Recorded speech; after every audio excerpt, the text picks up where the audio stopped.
Welcome back to the channel. It's Georg-Moeller. How you doing? I'm good. Thank you, Dave. Thanks for having me again on your channel. It's fantastic to have you.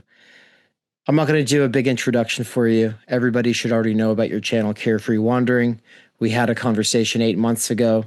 It spanned a lot of things, from the general peer being a more useful concept for thinking about what Lacanians are getting at with the big other, specifically in the context of the modern medium conditions with the kaleidoscopic niche effect of the post-class fractured mass.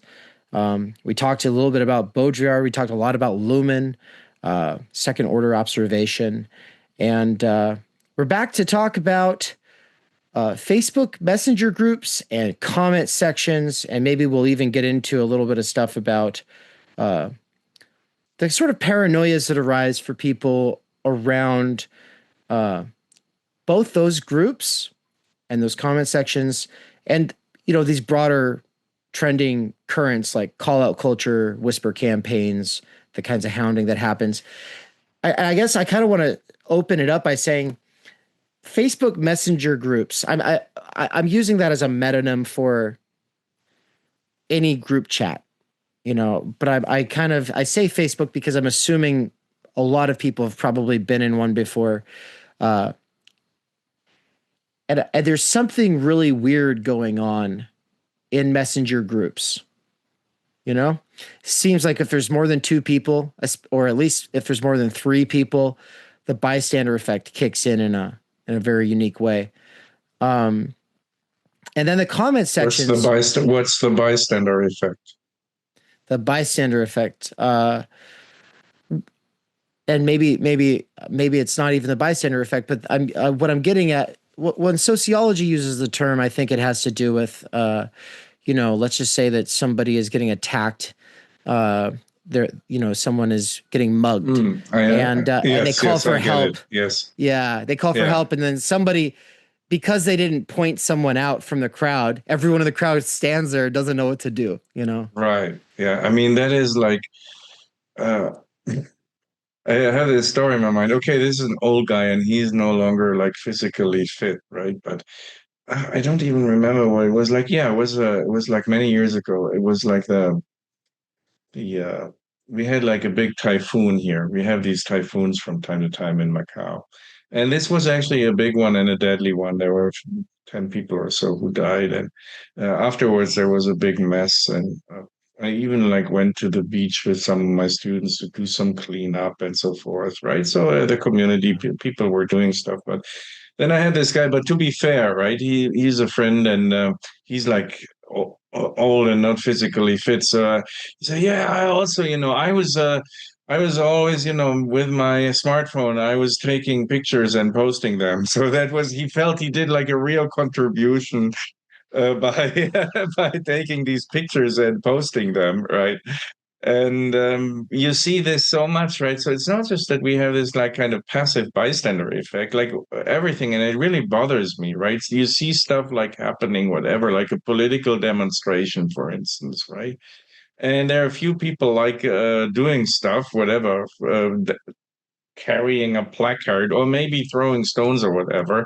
And for every person who does something, you have like 15 persons who do the smartphone, right? And just like taking photos or pictures. TU is building a studio. I have officially cleared ground. I've been working on it for the last several months on and off, but am, as of this last week, beginning to get a lot more traction on the project because more money has come in. So thank you so much for those who have already contributed via donations for the TU studio. It's going to happen no matter what, but the question is when. If you want to help speed up the process, make things smoother sailing, and help me keep creating the kinds of content that you love, and even better, the kinds of content that is to come. There's a whole new era getting rolled out. If you want to help make it possible and usher it in smoother and faster, the best way to do that is to make a donation via the Zelle link up on the screen here. You see that QR code? Use that QR code. Once you have an account, that QR code should take you to where you can make the bank transfer with zero charge, which is really sweet, huh? Yeah, we love that. That's why we're using Zelle. Thank you so much for helping make this possible. But I'm sorry for the interruption. I mean, you were talking about like Facebook Messenger groups or whatsoever, and then you were saying there was like a bystander effect in the sense that something's happening and people just don't really intervene or so, they just like watch on. Right. There seems to be some kind of like a cycle to the to the group chat, where it usually starts out with a few people talking a lot, but then usually pretty quickly over time it becomes either just two people talking back and forth and everyone else stops talking, or it becomes one person just sharing reels. They're sharing reels that they saw somewhere that are unrelated to the purpose of the group chat, or maybe they think it's pro-social to just keep sharing reels in the group, and eventually everyone else even stops liking those reels. Like, and so I've ended up maybe over the last 10 years being a part of over 50 different group chats. You know, people will add me into these group chats, and sometimes I partake, sometimes I'll just kind of watch it. And I think that's part of the weirdness of the dynamic, is that there's almost always this sort of watching effect, you know? And I think maybe it's a good way to talk about second order observation, you know, because we don't have a social etiquette. There are no social norms for group chats. There's not like, this is not taught in school. There's not an established way to be. It definitely doesn't come natural. And the second order observation of it, I think, is going haywire. I'm not really sure. Do you have much experience in this group chat dynamic that I'm talking about?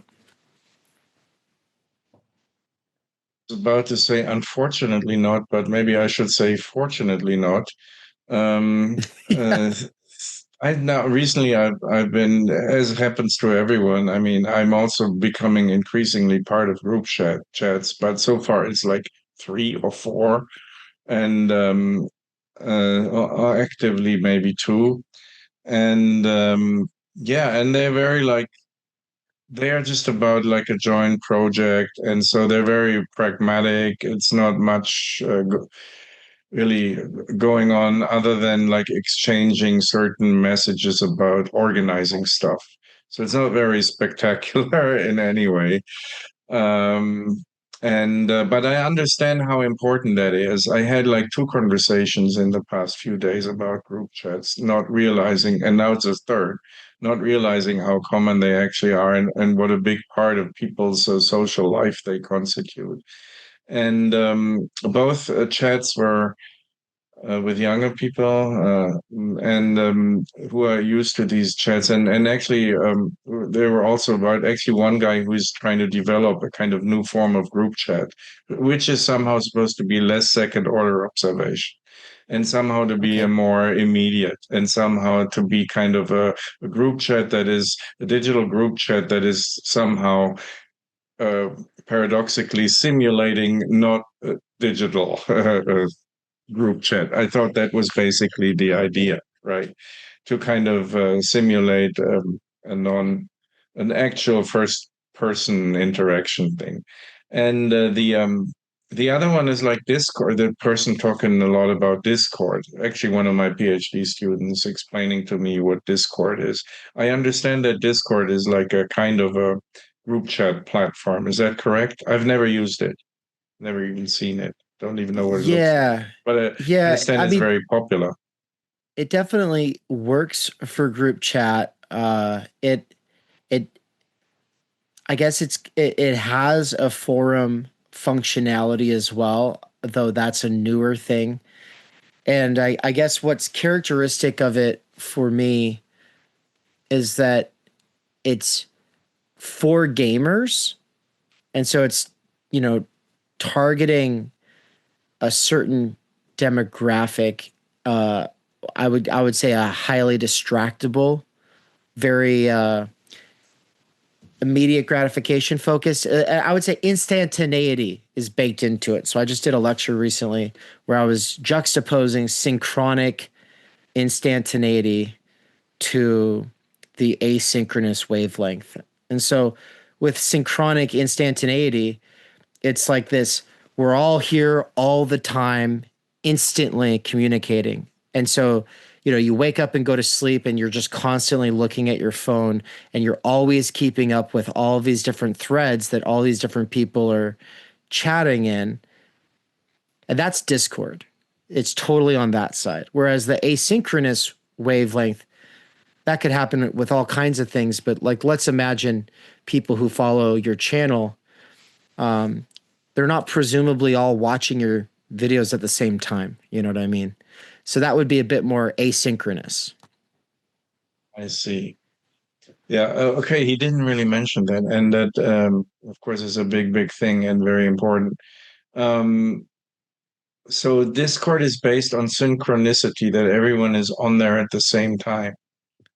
It feels that way. Like it feels like It everyone's feels that way. always on there. Yeah, even Instant. though Yes. it feels instantaneous. Yeah, like Yeah. I've been in lots of other people's discords and then I leave because it's just like I can't keep up with all of this.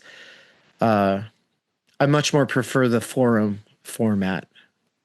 Yeah. And then, of course, I mean, as you say, right, if you have so many groups and you're on them, I mean, how do you have the time for that?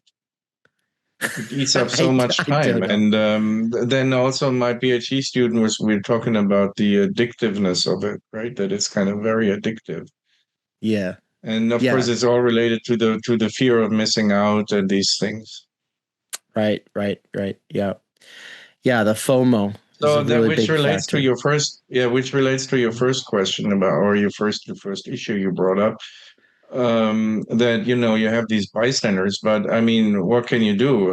If you're like on 50 or 60 group chats, you will be a bystander in most of them because you can't just participate in all of them at the same time. At least that's very difficult if you still have a day job to do. Right. Right. Right. And I've started to think that maybe there's even something going on at the level of, you know, because we can't keep up with all this information, that we're all selectively blocking out others, not necessarily on purpose in the way that where you go and you purposely block somebody, but you'll also just, I think maybe just to cope, you switch away from the phone, you switch away from the chats, and you'll kind of forget about certain people, about certain conversations for days, for weeks, for months. I think different people, it happens in different ways, and I think it's happening everywhere for everyone in different ways all the time, and it's creating a lot of confusion. Well, I mean, to give the conversation a little different direction, which I think is a direction your channel is kind of interested in, basically from a Marxist materialist perspective. These channels are these channels are all on platforms. The platforms are created for profit reasons. And this is not a secret, this is very well known. Um, of course, all these platforms are created. The main purpose is to keep you on them as long as possible and to have as many people on them for as much time as possible. Right. So this kind of addiction element that my student brought up with regard to Discord, and which is kind of built into all these platforms and all these group chats and so forth. The material reason for it is very simple, right? It's basically the longer the more time, and the more people on it for the more time, the more kind of valuable is the platform. Right. Which again, I didn't read it, but I also watched it on YouTube. Like this is his idea of Varoufakis. You know Varoufakis? He's like has this kind of new feudalism idea that, Right. and that's basically, I guess, what he means, right? That we have this kind of capitalist exploitation, and we are kind of the serfs. We are made to produce data on these platforms. We're lured onto these platforms. And then we produce the value of these platforms, even and in this way we are kind of exploited, and we are made into these addicts for the overlords of the internet, who create the space, the virtual space that we must fill, and that we must what's the right word in English, that we must live up, what's the word, that we must Live up fill to it. with life. Yeah, Oh. we must fill it with life, right? So Mm-hmm. we must inhabit it, right? They provide, that's that's the idea of Varoufakis, as far as I understand it. As I said, I didn't read the actual book, right? They provide the space, and we must fill it with life. We must inhabit it. So because the more people inhabit it, the more kind of somehow value is sucked out of them. Right. And that's kind of an ugly thing, right? Because then, just like with advertising, right, the platforms, it's just a kind of a development out of advertising, right? I mean, advertising is supposed to, is commodifies life to a large extent, and basically sells you stuff that you don't need. And it creates like desires that are kind of not like whatever the desires for branding, profiling. This all comes from advertising. Now we've reached a different stage with these digital platforms, these group chats, as you call them. Mm-hmm. They are now created as kind of uh, spheres that we must inhabit, so that our time and lifetime is sucked out of us, and the feudal lords kind of cultivate these spaces that draw us in order to profit from it. That's basically the capitalist logic behind it, right? So Yeah. No, you're right that most of people this does go really well with topics at this channel. Sorry, what were you going to say about that? yeah, that was basically it, what I Yeah. meant to say. Yeah, it's And time energy. the Time last energy thought is getting about it is sucked that away. yes, yeah, and I mean and of course the absurd thing is that's we are participating in it right now as well, right? Everyone who's listening to it right now is, and we are like talking on it. So we are also working the digital fields of these overlords right now. Right. I guess like as a peasant, you do want land. You're happy to have land. It just sucks that you have to pay such a heavy corvée and tithe, right? Like that at the time you're paying a big corvée to the Yes. Lord and a tithe to the church. And in a lot of cases, it's quite the ask how much you're actually paying. And if you want to get dark about it, think about the movie Braveheart and, how on his wedding night, the king's soldiers come to take away his his newlywed wife because she's the property of the king until he's had the first night with her, right? And this was Hmm. part of the corvée or whatever, and it was like, well, what is the equivalent? I mean, it is dark, but when you're 10, 11, 12, 13, 14-year-old child, let's say daughter, to go with the analogy here, is on Instagram learning to rank attractiveness or learning to see that her attractiveness is ranked on a view count uh, uh, uh, system against her peers, like that's dark, right? And we talked about it last time how this is not technology that they even allow their own children to use. Yes. Right. Yeah. And I listened back to that conversation earlier, and I think maybe my favorite part was when you said, I wrote a book against morality, but I think this is evil. Hate to interrupt, but we would be remiss to not share an advertisement from our sponsors. And we're not sponsored by any corporate or state entities other than ourselves. So I'll just tell you a little bit about some of the past courses and the ongoing courses here at TU. Because if any of them sound exciting to you, well, you can access all of them by becoming a subscriber. That's right, subscribers make all of this possible. Subscribers get access to the course I taught on Martin Heidegger's Being and Time, as well as the course that I taught the first half of last year, Emmanuel Levinas's Totality and Infinity, the second half for which I will be teaching this winter.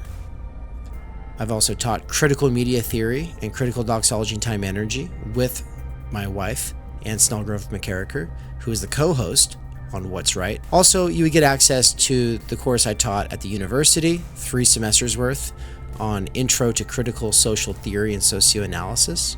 But also, we've had lots of other great professors teach Introduction to Marxism by Chris Catrone, Intro to Lacan via Seminar 11 with Todd McGowan, Introduction to Ivan Illich with Brian Weeks, The Clinical Structures of Psychoanalysis and Autism with Dr. Leon Brenner, the Michael Downs Seminar, Introduction to Slavoj Žižek, Introduction to Nick Land, and Žižek's For They Know Not What They Do, all taught by Michael Downs, as well as What is Sex? There was a collab that I did with Cadell Last, Theory 101, a collab I did with Hello Gorgias. And then also, of course, there's Carl Jaspers' Is the Idea of the University, PMC Consciousness and Ideology. These were early, very important courses that I taught with friends at TU back in 2023. And they remain important to this day. Every one of these courses comes out of an overarching research project. There's a real driving force, mission, and agenda to the research going on at TU because we want to understand the situation for the sake of large-scale structural change focused on the good life. What does that actually mean? If you really want to go deep, obviously, these courses are something you could spend the better part of a year binging while at work. Ongoing courses that come out on a monthly basis are the Fundamental Problems and Core Concepts at TU with yours truly, also my seminar, Philosophy of Nature with Nina Power, the Benjamin Studebaker seminar, as well as his course, The 12 Political Theorists. We've got some really exciting stuff coming down the line. The only way to make this all possible and really deepen your knowledge and familiarity with all of these different things is to become a subscriber today at http://theoryunderground.com/subscribe. Thank you. So on this, okay, so we're talking about neo-feudalism and Varoufakis and we're here in these fields and we're happy to have some land to work because it's enjoyable to consume content, but also there are these negative sides that we've touched on. But then there's this, less obvious negative side, the shipwreck, which is the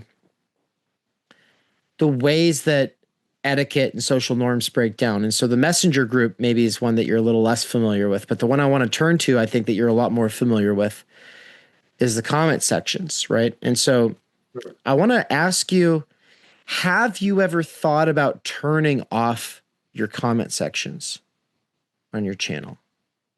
No, I didn't. Even the thought didn't really occur to me. Okay. I was afraid of the comment sections at the beginning when I had my channel, and there were some negative comments, of course, and there are always some negative comments. But overall, I experienced the comment section on my channel as something very positive. Now I don't read it as much as I did, but in the beginning, I read almost every comment and I reacted to some, and I still do. And the reason why I found this positive, or this was a positive experience, because I felt for the first time, which is of course what you always wish for if you like in a somewhat creative uh, profession, as a philosopher is somewhat supposed to be creative, right? So it's comparable to musician or to whatever, an artist, or just someone who writes or something, or a filmmaker or whatsoever. That you basically produce for like an audience, and you're hoping for some form of resonance. I use a term here. I'm not sure how listeners will be familiar. It's a German theorist, Hartmut Rosa, who uses this term. He's wrote a book about resonance. But of course, a term is just a general term. It's not a technical, philosophical term. And I think that word is a good word, and that concept is a good word. And of course, we're in, like as an academic, we're now the academic system.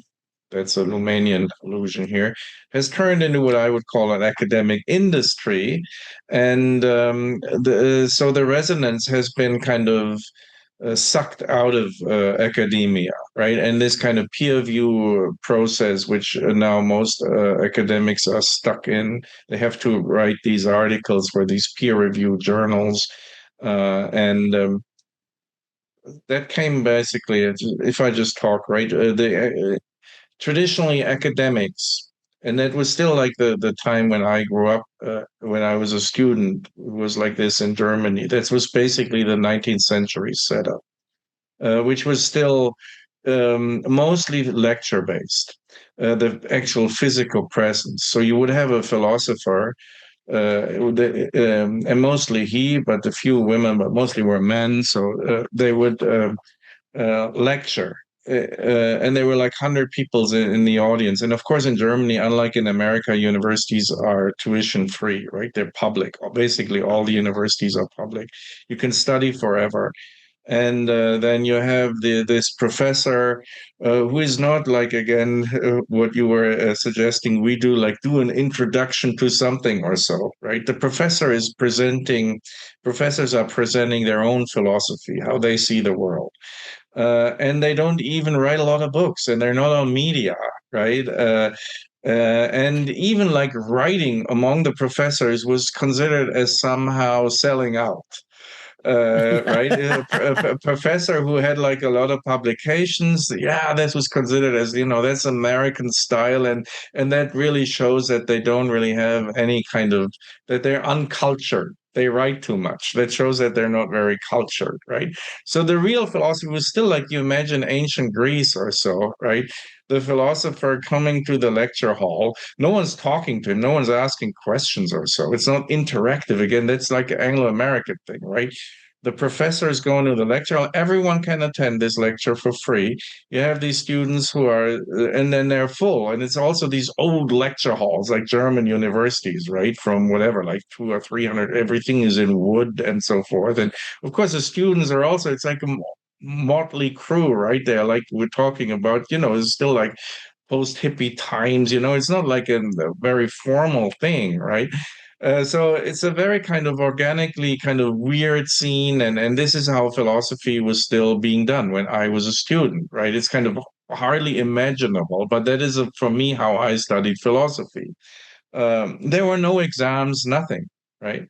And that was the way philosophy was done in the 20th century still, until the end of the 20th century, and that has radically changed during my lifetime. Right. And now we have this kind of peer review process. And people have to, that comes from the natural sciences, by the way, and from technology. So, and then everything was imposed on humanities. So now you have to produce for this machine, for this industry. So you have to write these articles according to certain formats. You have to publish so many of them every year in order to keep your job or to be competitive for getting a job. and they are then read by your peers. This is this blind peer review system, who then tell you that they are horrible and that you have to do this. This can never be published. This is everyone is like constantly under this stress, right? So they treat you like employees who are producing for, and no one reads this, right? The only resonance you get is this kind of typically very negative, very kind of harsh criticisms by the anonymous peer reviewers, right? This anonymity is kind of intentionally created so that you can be harsh on people. And so that's why I'm saying, when I switch to the channel and I'm reading through my comments, and they're actually much nicer than my peer review comments, or right. And it's because you're not, that is the key point that I want to make. And it's all related, I guess, again, like to your kind of half Marxist approach, because it's not in a competitive, at least not directly, you're not competing with these people for a job. Right. That is what in the peer review system, that's what the academic industry is. You make everyone compete for the jobs get fewer and fewer, and they get paid less and less, and you need to work more and more. It's like super hyper capitalist, how academia, it all comes from America, Anglo-American sphere. It has been imposed via the EU, the European Union, and so it's a neoliberalization of the academic system.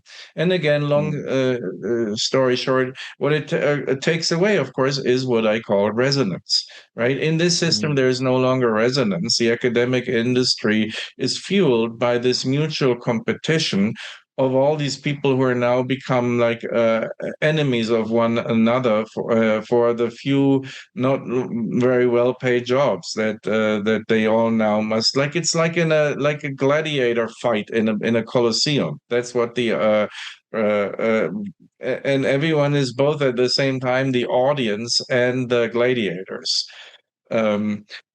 And again, that's why I was so surprised and so relieved with this kind of discovery of this YouTube channel and the comments there, that you actually get resonance. That you have like people who are not making this comment or posting this comment as a competitor, who don't want to show that you're like less deserving a job than they are, which is what is happening in academia basically all the time. Right, all the interaction there, either in this peer review process or less formally, let's say at an academic conference or even at like a conversation, everyone is trying to show everyone else that they are more deserving of a job than you are. Right. And that's not really the case in the comments. Of course, again, like there are evil comments, and at the beginning, I had anxiety and was like, worried. But most of the comments were not like that. And then I just read this, and sometimes I respond, and people just like people, hopefully, in why they come to your thing, like a theory underground, right? Because you can actually have some form of resonance.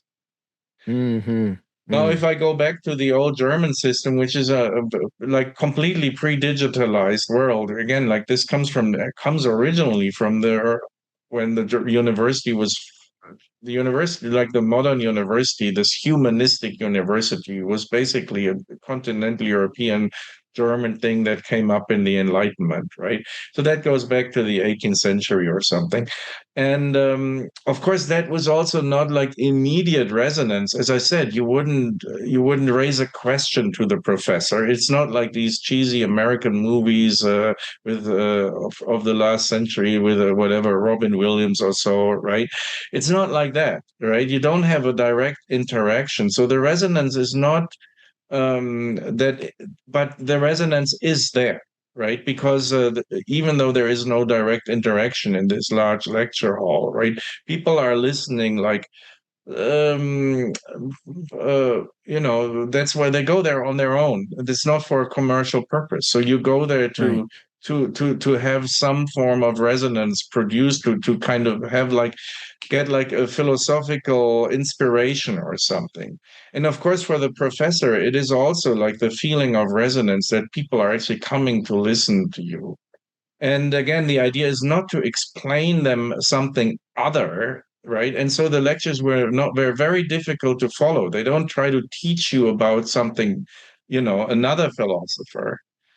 And that is like this, the resonance is there because it is not this kind of instrumentalized idea that, you go there to learn a certain content for an exam in order to get a degree, which makes you more competitive, right? It is a philosopher going there and saying against, unfortunately, mostly his stuff in a very kind of elaborate way, so that you have to make a big effort to even understand what they are talking about. It's not so easily accessible. But again, that is all come somehow resonance producing because it's just about the thing. It's just about the content without the external kind of instrumentalization thing. And Right. somehow, weirdly enough, I feel that in the YouTube channel, in a completely different format, in a completely different setting, but it evokes this kind of resonance experience in philosophy that I had forgotten that it still exists. Right. Yeah.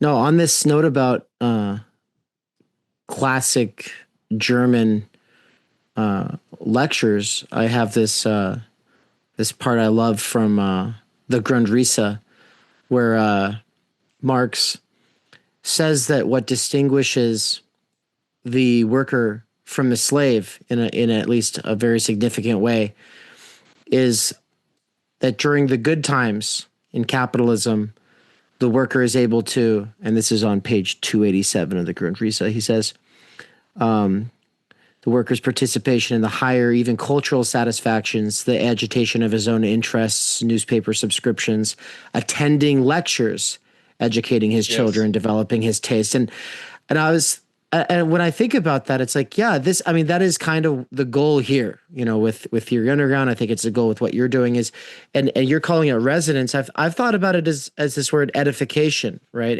But Sure, ultimately it's yeah, about, edification. Hegel thinks philosophy shouldn't be edifying. I have a problem with the word edification, but that is just because anyways, that's just my own problem. Yeah, you're right. Just use the word. It's fine. gives you something to think about. It gives you something to work with.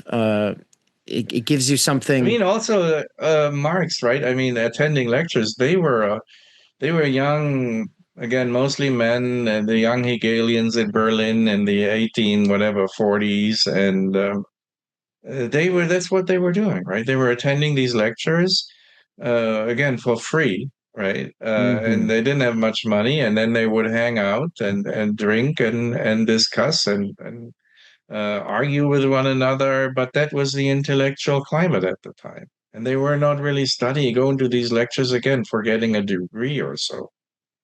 That was like the intense intellectual atmosphere that brought about Marx and the whole writings. They were Right. like a, they were like the, the, the, the, the environment within which they could develop. That's why we don't have like a Marx today, because we don't have that Right. really environment. Right. Well, and since Maybe we then, have, if we have a new Marx, so maybe it will rise out of the environment of the social media in one way or another, rather than out of the academic industry. right. Well, it's not going to come out of state universities in the United States. That's Yes, yeah, exactly. Yeah, yeah. There's they produce I like they are more like a theology. I mean, in my view, this academic industry, on the one hand, as I explained, or as I described it from my perspective, um, is this kind of industrialized, big corporation like system. Um, on the other hand, of course, it also has a strong ideological function. That's why that's what it produces, what I call the civil religion, right? All these people, in order to compete this job for these jobs, people all have to kind of internalize the civil religious values of the society, and the neoliberal civil religion. They have to internalize it, and that is their function, to reproduce. They are basically theologians of the Middle Ages in that sense, right? The university is like a big kind of system. On the one hand, that functions like a big corporation, but it doesn't produce things or material stuff. It basically reproduces the civil religion of neoliberalism. And And as I it's said re- and it before, like and it's wokeism is a part of this, a big part of this, and right, the post right, wokeism that we're having nowadays. right. And could you say something about the connection there between wokeism, post wokeism, and how these both relate to the civic religion? Well, they are, right? I mean, I had this conversation again yesterday. Again, this is like another good thing out of my channel. What I mean with resonance, right? That I talk to people I would otherwise not talk to, including you. Now, yesterday I talked to a young woman who had also seen my channel, and we talked in person. And she she's like from this kind of new leftist, self-described leftist, radical leftist scene in Germany, and of course they're all like super woke, right? And or in a kind of post woke, right? Because wokeism is now all there. She was also telling me, which was interesting, that she confirmed this. We also talked about the fragmentation, right? Everything is now there. This group and that group. There is the pro-Israel and the pro-Palestinians, but this is just a major, like they're fractured again. Anyways, there's like they all somehow consider themselves left, but of course they're not left. They're not at all. They're all concerned with, as Max Stirner would call it, these spooks, these right, these highly moralistic. They are highly opinionated, very anti-Russia, anti-China, and so forth, right? But they don't, and that's why it's so leftist. They don't realize how their own material reality has been completely destroyed by neoliberalism. Right? They have no really prospect for a good job. Everything around themselves is kind of falling apart, right? The gap between rich and poor is getting more egregiously bigger and bigger every day. Right there, like intellectuals who just the only thing for them is like, yeah, you can become part of this academic industry where you, if you're like super lucky, will get a shitty job for your lifetime, unlike me. And in order to get this shitty job, you have to reproduce, of course, all these kind of ideological spooks that keep people from thinking about that their jobs are actually shitty, and from complaining about that everything is around them is falling apart. And everything is falling apart in Germany, in Europe. I mean, like the whole infrastructure is falling apart. Try taking a train. I mean, the health system is falling apart. It takes like years to get a doctor. All the social services have been privatized. So in the media, it's only shit that you can see on television. The schools, like look at the studies that show that the education level has like significantly dropped, and most importantly, as I said, like the real income has like significantly dropped, right? What people actually, the money people make is no longer enough to to actually make a decent living, except for maybe 10% or so of the population that you then aspire to get it. And then yeah, but then they're only talking about all that's in their mind is, are these highly moralistic woke topics in one way or another. I mean, I don't need to list all these woke topics, from gender to race to whatever and whatever. And they're all kind of in a sense, they're all, they people are like preoccupied with these. And to me, that I think that's how like fundamentalist societies in the Middle Ages work, right? I mean, people were like living in this kind of fantasy religious world that for them was like super real, and that guided all their thinking, filled up all their thinking. And I mean, that's also like it's a simple Marxist thing, right? That it's the opium of or for the people that Right. completely distracts them and is addictive and distracts them from reflecting on the material reality they're actually living in. Right.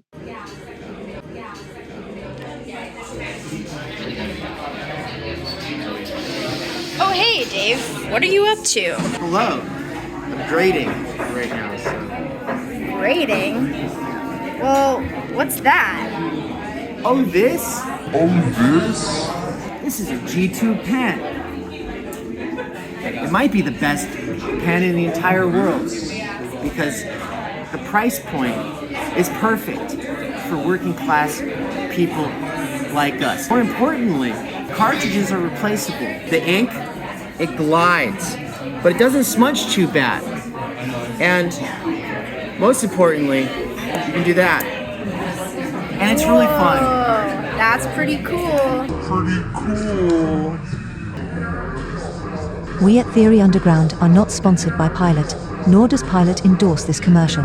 Theory Underground is funded by contributions from viewers like you. Thank you. Right. Well, Theory So Underground comes out of the academic industry has this double function, which goes together. On the one hand, that it is a systemic exploitative industry which puts everyone in competition with everyone else, and secondly, it's a production of the new theology of the 21st century that is needed to make this whole system going.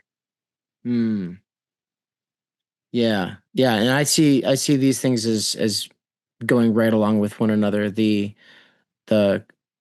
neoliberalization of academia and the activism going to absolute shit. These go hand in hand. They both feed into one another.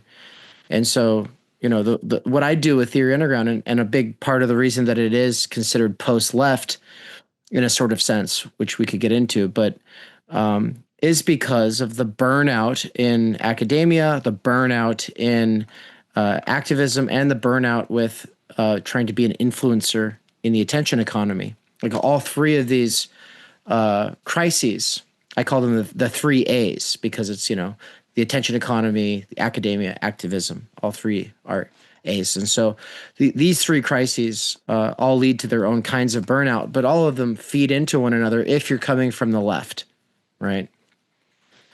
For all of the reasons you're touching on here.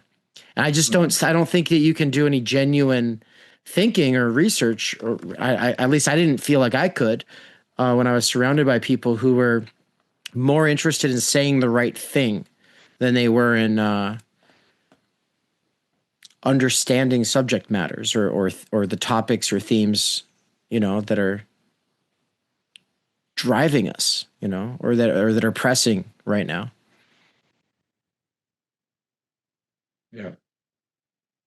Yeah, I mean, it's again like it's just like the distraction from the material realities, and the left has. That's why many people have said it. It's not very original to say, but it does make it less true, right? I mean, the success of all these populist movement, Trumps, and so forth. A large factor of this is that the left has abandoned the material issues and has just shifted to the civil religious issues. So no one is really there is no political force that is addressing really these primarily concerned with the material living conditions. Right. Well, in 2016, the American left had its own populist, in Bernie Sanders, but though he was seemingly more interested in the material kinds of solutions, yes, I think he still bent the knee to this kind of civic religion stuff, like when those BLM protesters took the podium from him, just as one example among many. And he ceded the microphone when he had an audience of thousands of people that were there for him, rather than actually allow security to deal with the issue and serve the people. He gave it over to this niche bullshit. Yeah. Yeah. I mean, that's a problem, right? And this talk about values in Germany but it's now everywhere, right? Whenever I hear the word values, I want to reach for my gun. Isn't isn't it Lenin or so who said something like this, or right? Who said this? Whenever so and so, I want to reach for my gun, right? It sounds like Lenin, yeah. Yeah, right. And that What is kind this of talk of attitude. values? What is the talk of Well, values now in it's like Germany? values. Now it's always our values, like in everywhere, like the politicians, right? They invented this so-called left again, like the fake left, the Green Party, which is like the most the most abhorrent party in Germany, who like completely switched from being pacifist to being most militarist, from anyways, so they are like the number one neoliberal party in Germany, and the most actually, which is of course part of neoliberalism, that is very illiberal. And but then they had this terrible foreign minister, and she said, yeah, we have to value led Werte geleitet, led by values. Foreign policy has to be led by values, right? What do they say? Value guided policy, value guided politics, right? So, and then so the word value has to, like, every third sentence a politician say it's about our values, our values. They never really say what these values are, right? It's just you have to put the word value, and it's our values, right? And then it's not just in these political communication that the word value is like completely overused and has to be used all the time. It's also even like in sports or so, right? Oh, this pronouncement by the player goes against the values of our club, or therefore he has to be fired or so, right? And corporations use it, everyone uses it, right? And you have to, whatever, you have like a corporation or university and you have a website, and there has to be like information on our values, right? And it's all this kind of very moralistic but saying nothing language, right? And so this kind of to put the values out there, which are never really explained. That is again, like, these obviously these civil religious values. It's like the faith in previous societies, right? Where you always profess your faith in a religion, and now this has been replaced, and the function by this insistence on these values. And again, the function of this is just to have this kind of moralistic facade and this moralistic pressure and this kind of that is like the wokeism, right? That distracts people, because the values are now over. No one really knows what the values is. Just that no one really knows what God is and who God is, right? But that overshadows everything else, and that becomes the most important thing. And the practical thing, by the way, it brings up war, just like because they say our values, which which literally means Russia and China has no value, or their values are not really. It's a claim to supremacy. Right? It is an implicit claim to supremacy in the double meaning. We are like we are more valuable than everyone else who doesn't share our values, right? So they are then less valuable. But also there's a supremacy. Our values are supposed to rule superior, right? Our values are universal values at the same time. Our values are not just our values. Our values are the real values, which means the others should adopt our values. And as long as they do not adopt our values, they cannot claim legitimacy. It is like to deny the legitimacy. And that's like the monotheistic heritage. That's also how it's similar to religion, right? The others are the infidels, which means not only they are less valuable than we are, actually they have no value. It's also ultimately we should rule over them. They have no legitimacy, right? Because they lack our values. Hmm. Yeah, I pulled up this. I was just checking to make sure that this was the same issue that I was thinking of, here in the States, and it is. And so I pulled up the values of my previous. It's like this globalist thing, right? What the right calls globalism. Yeah. Because this insistence on our values means that actually our values are the global universal values. Right. Right. Well, it's all part of the global urban monoculture, to talk like Malcolm and Simone Collins. It's this urban monoculture, and it includes these platitudes about caring, fairness, respect. Right. Like I just pulled up from my last job. I worked at Boise State University as an adjunct professor teaching sociology, and those are a few of them. Also citizenship and trustworthiness, and it's all well and good, academic excellence and caring. No, that's not really what I mean. Sorry for interrupting you, Dave. Yeah. From the German experience, and the European experience, which is now very, very strong because of the war in Ukraine and so forth, and somehow the material breakdown of societies in Europe is like the Biden Democrats, like Kamala Harris.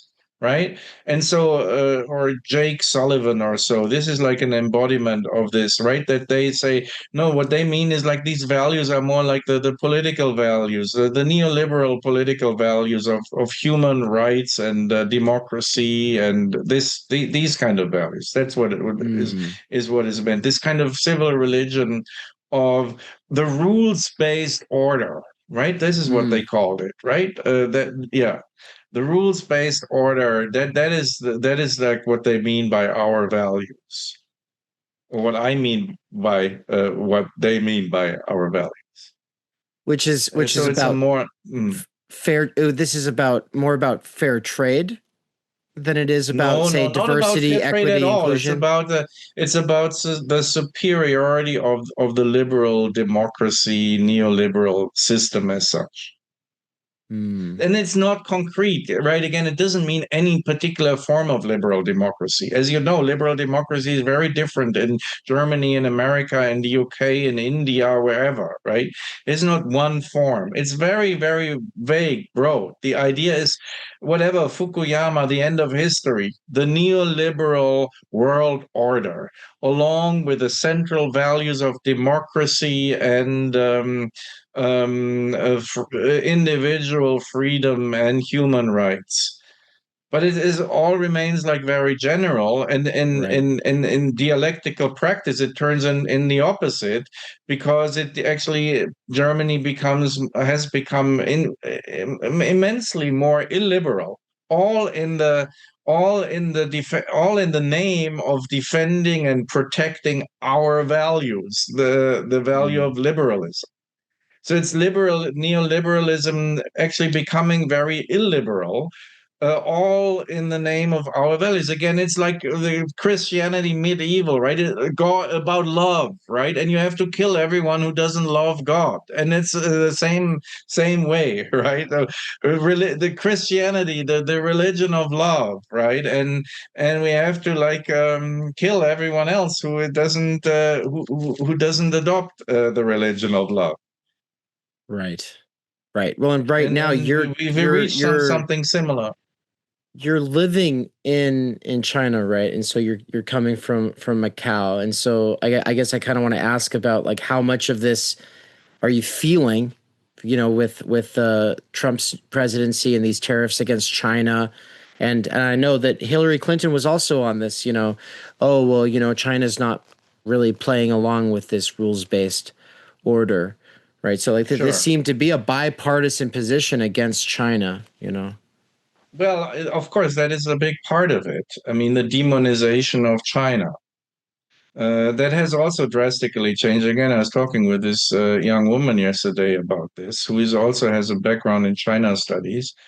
And she told me, which I know, that now if you're like going to China and doing even learning Chinese, it's already considered somehow problematic, right? And people, oh, how can you learn Chinese, or how can you even go to China? You're have to be careful, you might get arrested, and all this kind of, it has nothing to do with reality, zero to do with reality. But it's this demonization, because apparently China has been stylized, has been framed, has been profiled as this country where our values do not exist, where our values are not cherished. It's the heathen, right? The devilish place out there, which again has like completely changed, because when I was studied, my background is Chinese studies, and like this young woman, I studied sinology, Chinese studies, just like back in the last century, and it was the opposite, right? China was great, they're opening up, and it's such a land of wonderful opportunities. They have these 5,000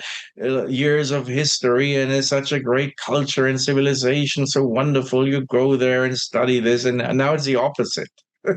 So the profile has been like completely turned around. It is now been characterized as this kind of evil empire.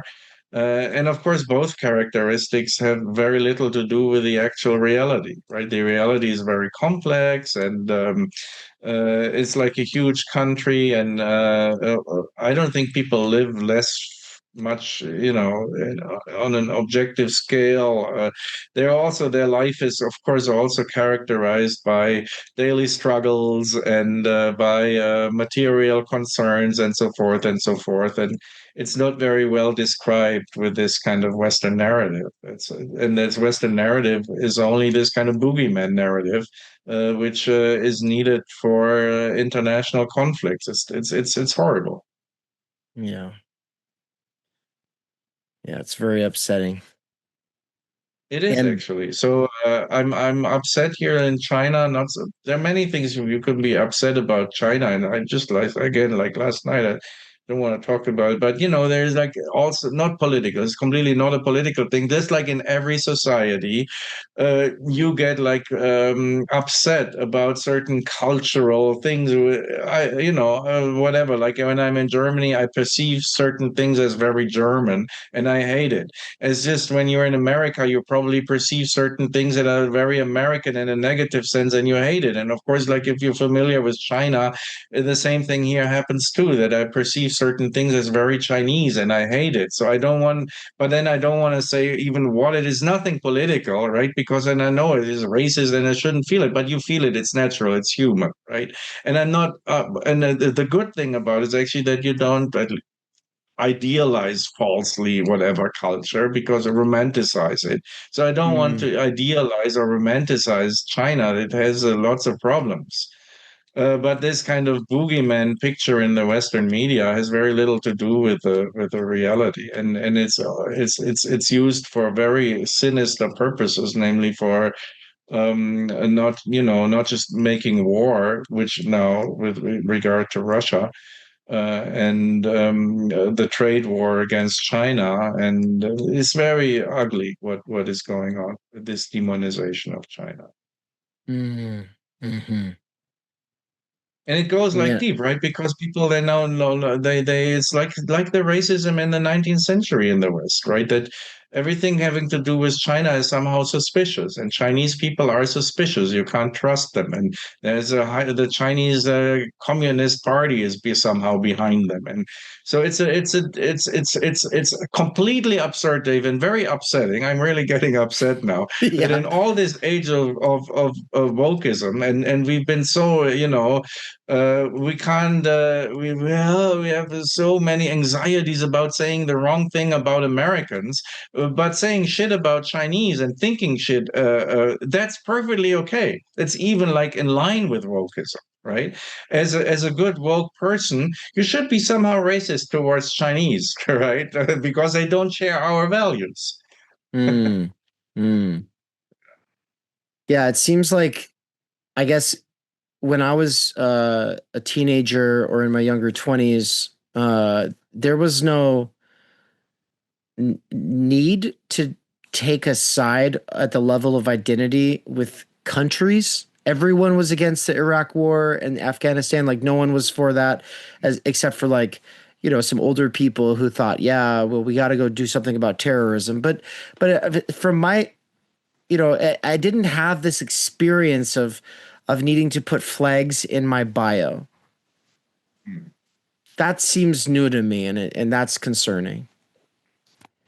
And that is a Profilicity thing as well, right? This is definitely. You're supposed to curate your profile. Absolutely, absolutely. Right? It's like with branding, right? I mean, Profilicity is a development out of branding, and of course, like political conflicts today or election campaigns in the US, they're no longer about actual material issues. No one's really caring about that, but they're all about profiling. And how do you profile yourself? The candidates offer to the electorate different profiling options. It's like choosing between different brands. And what kind of brands you choose determines who you are. So it's about branding yourself.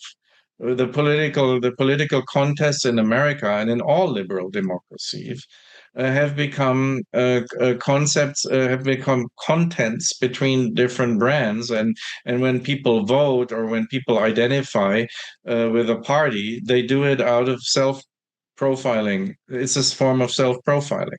That's what politicians do. They give you a profile offer just like the same. And it's the same people, Dave, who do the campaigns for the brands that do the campaigns it's the same companies, the same advertising people who do campaigns for the products, who brand products or who profile parties. So no wonder it's the same thing. So I don't like elections, and I think people shouldn't vote, shouldn't participate. They should. I think it's unhealthy in many ways to participate in liberal elections. Yeah, I'm starting to feel this way. I don't, and not only that, not only is it problematic at that level, but also it's difficult for the nations of the world to work together on anything. This is something Benjamin Studebaker was saying on Why I Left recently. When they all have different elections at different times, which makes it really difficult for us to ever find some kind of a global cohesion on anything, right? Because you never know where anyone else is going to be at any given time, and everyone's going for re-election at different times, you know? Yeah. I mean, I say this ironically, right, as a kind of satirical joke, but I mean, there are many problems with the Chinese government and Chinese politics, but at least they don't have elections. Yeah. Does that make for a lot more I don't know, harmony or something, you know, in the social life? I mean, again, I don't want to be like a China defender or something, right? There are many problems in China.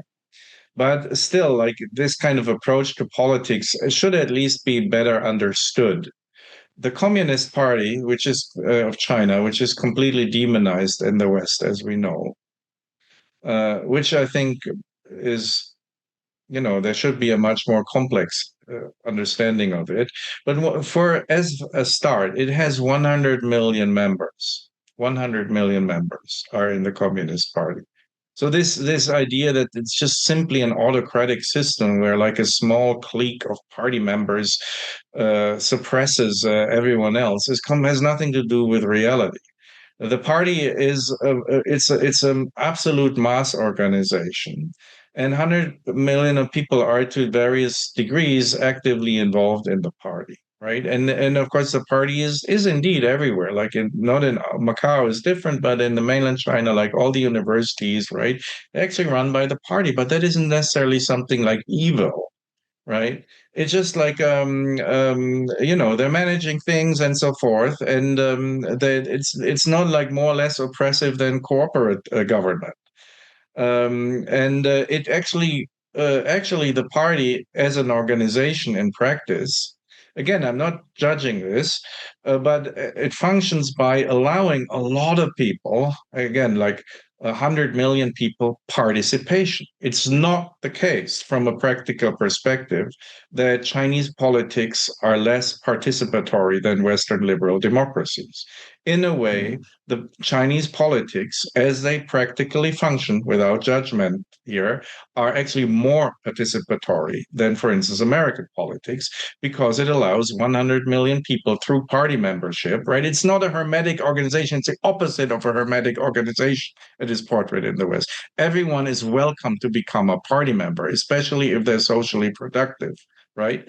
And then they can actually participate, right? Many of my students, even here, they come here and then they want to become whatever, officials for the city government of a Chinese city, which is not primarily. They also, of course, do this ideological stuff all the time, but they also do a lot of things like building local infrastructure for people, right? Building social services, organizing whatever, city urban development. That's what their actual day job is.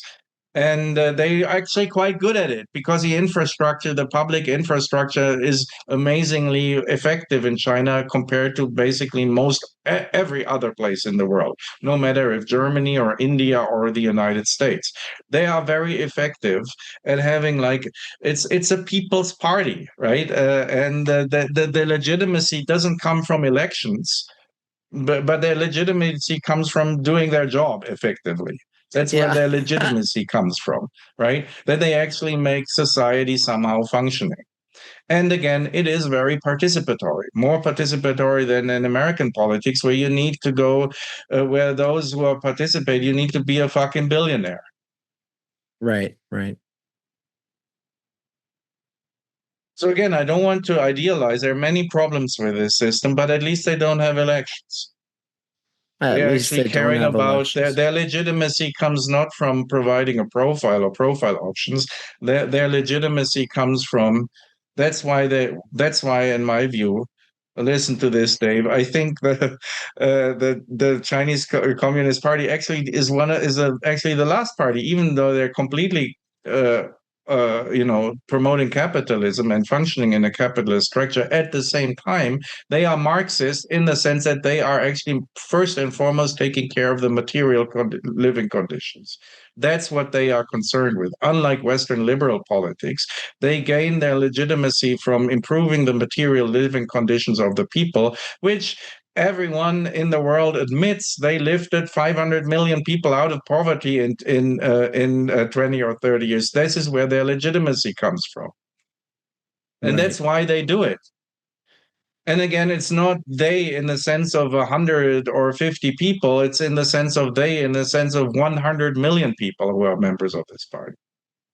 Right. So I want to bring it back to the our values and wokeness thing and ask if that is there no sense of that kind of civic religion or kind of wokeness in China? And well, they have lots of propaganda, and everyone hates the propaganda. And everything is kind of permeated by this kind of more or less hollow propaganda. But unlike in the West, most people understand what it is. They don't fall victim to it. On a colleague of mine has formulated this: what is going on in China is not brainwashing, which is I think what's going on in the West. It's mouth washing. She called this mouth washing. So what this propaganda does, it puts this kind of vocabulary in everyone's mouth, but so everyone is like has to in a knows how to speak this kind of speak, but no one really believes it. Whereas in the West, people are actually brainwashed with these values. They actually believe in these values. Again, at its heart, the Chinese Communist Party deserves the name Marxist because it actually values the material things more than the mouthwash language. Yeah, here it feels like there are two alternate universes, and I know people in these two different worlds, left and right, in the American sense of left and right, and it's CNN versus Fox News, and they're just completely different universes that people are living in, and and you can tell that people are, you can pretty much instantly tell what someone's news diet is if they are watching a lot of television. Like the people who watch television really stand out from the people who don't. We've been, Do young as people part of, still watch television? Do like no, people no, younger than not, 50? Younger than not 50 still watch television? Yes. no, not the young people, not really, no. But the well, with, I'll just say Democrats, for instance, like my wife's parents, or the other people who are at the sociology department at Boise State, or the we just went to this Unitarian Universalist fellowship on Sunday, and almost everybody there was over the age of 50, and they all have the same sort of affect, which is that they are under siege, and that it's kind of the end of the world, and that they it's like, don't give up, guys, don't give up, and it's just very like, and then you go around the people who are part of the Fox News world, and there's no problems, everything's great right now, everything's wonderful. So it's like and of course it was just the other way around when it was Biden who was in, and it's just Sure. and I'm just constantly seeing it, it's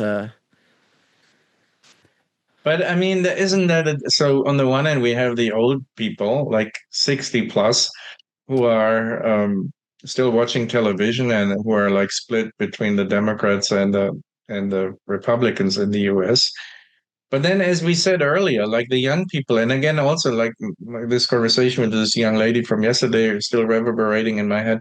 And we said this younger generation, especially those like Gen Z or whatever they call, they are like completely fragmented. So they don't watch television; they watch, social media and so forth, which means they are like completely fragmented. They're like right. you have all these, and everyone's somehow an insider of some in group, usually several in groups, but then you don't really know one another. Right.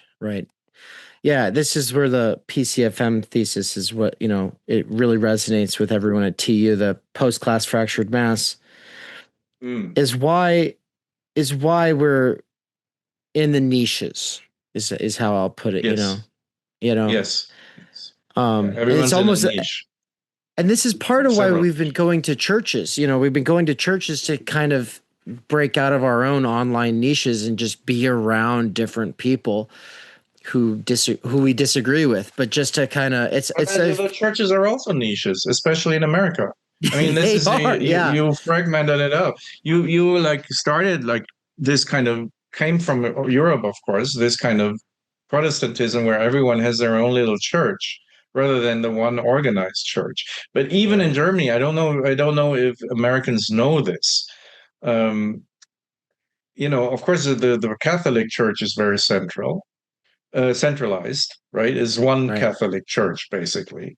Not all these local groups. There's one Pope, and so forth, and one bishop, and so forth, who's part of the. It's a very centralized centralized organization. And in Germany, Protestantism is also kind of centralized. There is one regular Protestant church in all Germany, and it's not really that centralized. They don't have a pope, obviously, or something. But you feel you're not part of your local church. Your local church is part of the Protestant Church of Germany.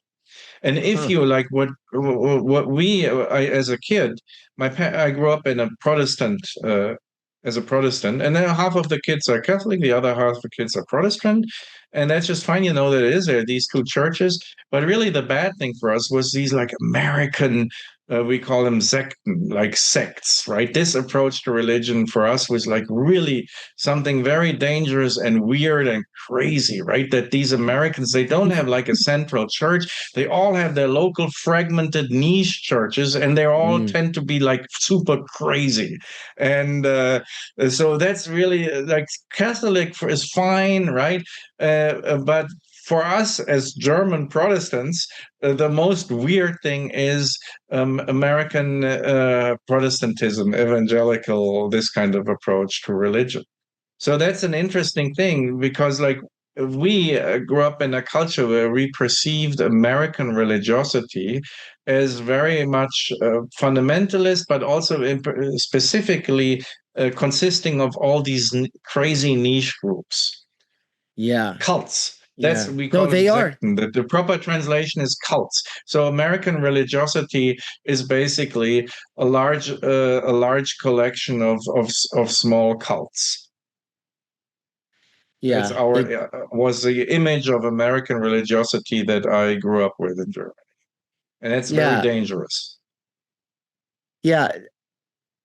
We've been to a Catholic church, a couple, an evangelical mega church, a small Baptist church, a Universalist church. Like trying to, and you're 100% correct. Each one of these is very niche in its own way.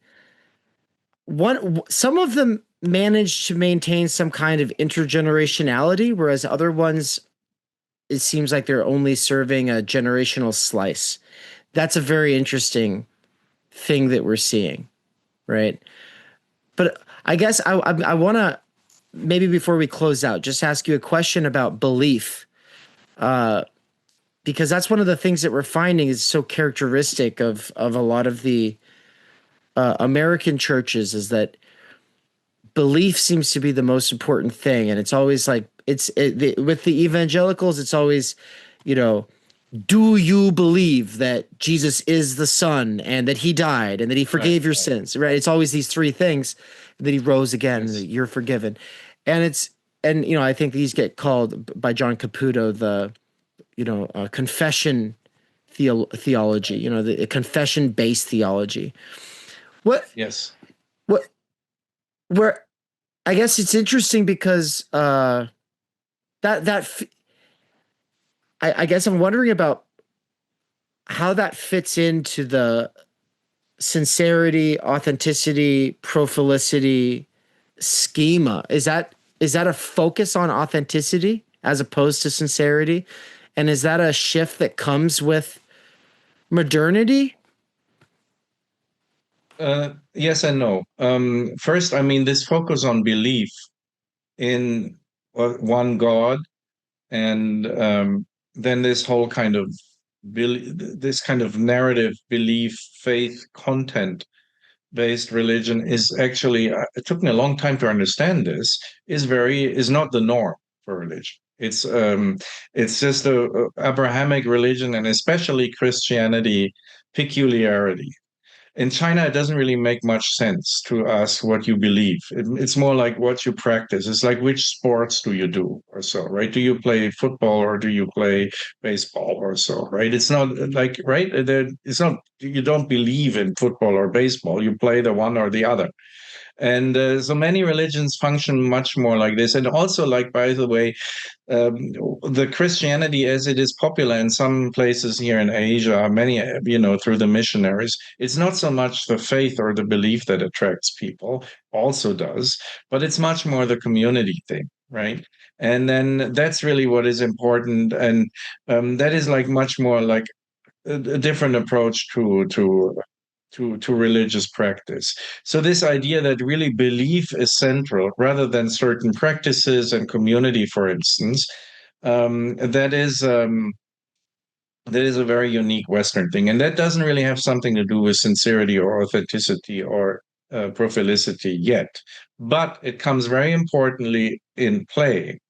That's the yes part of the answer. The emergence of Protestantism out of Catholicism, which precedes a little bit, but then very much goes along the rise of modernity in Europe and eventually the Enlightenment. So, of course, the Reformation that goes back to whatever 14th, 15th century, and then modernity kicks in the 16th century. But the two are kind of closely intertwined, and they like, and of course that means Protestantism emerges at a time when modern society emerges, and when also when the industrialization, capitalism, neoliberalism emerges, but also when the age of authenticity emerges, which is the existentialist. No, is the existentialist aspect of modern society, right? And the existential aspect of modern society. So religion also then, and specifically in Protestantism, becomes authentic in an existential way, that it becomes something individualistic, something personal, right? That is like the big thing, the big uh, uh, difference between Catholicism and Protestantism. That you have sola scriptura, you don't have the whole organization of the Catholic Church in between. It's like you individually, as an individual, basically through reading the Bible, directly connect with God. And there is no organization in which you have to partake. And that was sincerity, right? Where you have your role in the larger, but it becomes even, and that's also these cults, they're basically just groups of individuals who join together. But there is not a lot of hierarchy. You're not part of a larger, like, traditional organization and so forth. And it's all about that religion becomes this individual, it's about, right, it's this kind of individual approach to religiosity, and this kind of individualist form of, but still, of course, the faith is preserved, right? It's about and that's also why, well, like, one of the major differences, right, that is so authentic, baptism, right? That is so right? In Catholicism, the idea is you're born into a religion. It's not your personal choice. You're born into a religion, you're born into Christianity. And then that is like the very, very central. No, in Protestantism, you have to be rebaptized. Once you have become reached the age, once you have reached maturity, which is like a key thing for right, you're only a real human being once you mature, once you make your own choice.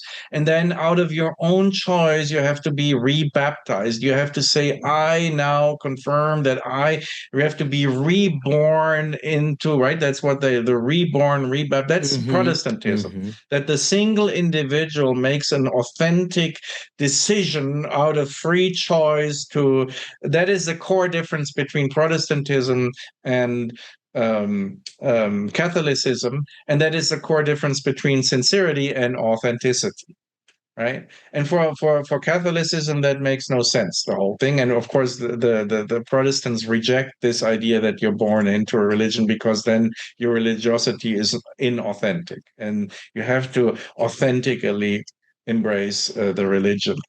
And so in this way, then Protestantism and the age of authenticity are basically, Protestantism is the religiosity of the age of authenticity, or is Christian religiosity in the age of authenticity. Yeah.